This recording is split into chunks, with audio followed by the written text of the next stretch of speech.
पण आता हल्ली मोबाईलचं जग आहे, हो की नाही? परंतु 90च्या आधी किंवा 90 नंतर जे मुलं जन्मले आहेत त्यांना मोबाईल हा माहिती नव्हता. कारण तेव्हा मोबाईल हा नव्हताच मुळात घरामध्ये. आणि टी व्ही पण मोजक्याच लोकांकडे होते आणि ते पण ब्लॅक अँड व्हाईट होते. त्यामुळं त्या मुलांचं जे बालपण गेलं ना, ते फार अतिशय चांगलं गेलं. मी तर म्हणते ते खूप नशिबान आहेत मुलं सर्व. आता आमचं पण बालपण गेलं ना, ते खूप चांगलं गेलं. म्हणजे आम्ही खेळ खेळायचो, मुली भांडीकुंडी खेळायचे, दिवाळीत घरकुंड खेळायचो आणि रंगपंचमीत रंग खेळायचो, भरपूर रंग खेळायचो. आणि तुम्हाला सांगते गणपतीत पण आम्ही खूप एन्जॉय करायचो, नागपंचमी हे सण.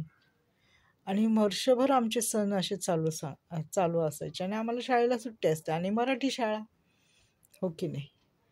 तर जे काही बालपण आम्ही आमच्या आईवडिलांनी आमच्या मुलांनी जे काही आत्ता बघितलेलं आहे ते आमच्या नातीला बघता येत नाही. कारण का ते अनुभवता येत नाही. कारण का तिचं आता हे सर्व वेगळं जग आहे.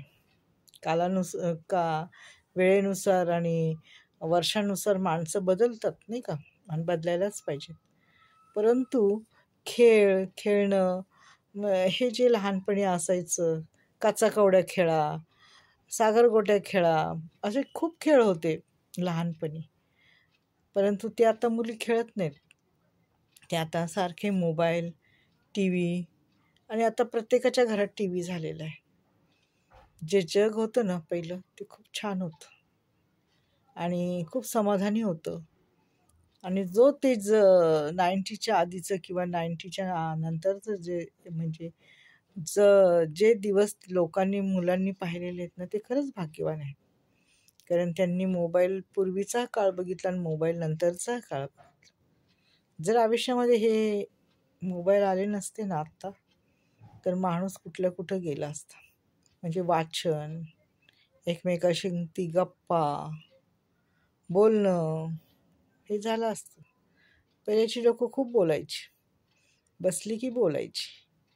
ह्याच्याशी बोल, त्याच्याशी बोल, असं बोल, तसं बोल, माहिती का? असं होतं. आणि घरातली लोकं नंतर थोड्या दिवसांनी टी व्ही पाहायला लागली. पण टी व्ही पण एकच चॅनल, दूरदर्शन.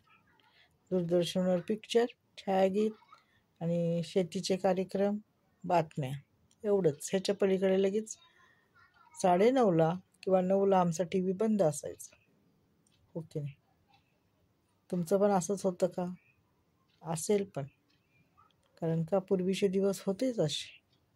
आणि आता 12 वाजले, 1ही वाजला, तरी मुलं त्या मोबाईलमध्ये डोकं घालून बसलेले असतात, हो की नाही? तर असं आहे बघा, पूर्वीचं आणि आत्ताच फरक खूप पडलेला आहे. माणसाच्या स्वभावात, माणसाच्या वागण्यात, माणसाच्या विचारात, माणसाच्या राहणीत खूप फरक पडलेला आहे. पहिल्याचं जग वेगळं होतं आणि आत्ताचं जग फार पुढं गेलेलं आहे. धन्यवाद.